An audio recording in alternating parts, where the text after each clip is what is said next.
Merry Christmas everyone!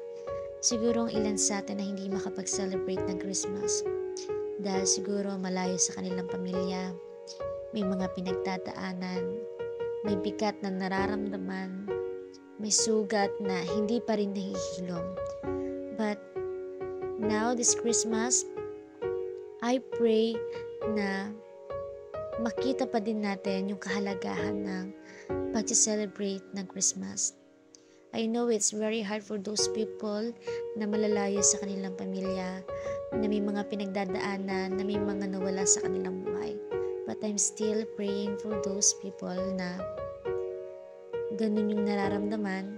I pray them for the fast healing and fast recovery. Merry Christmas everyone!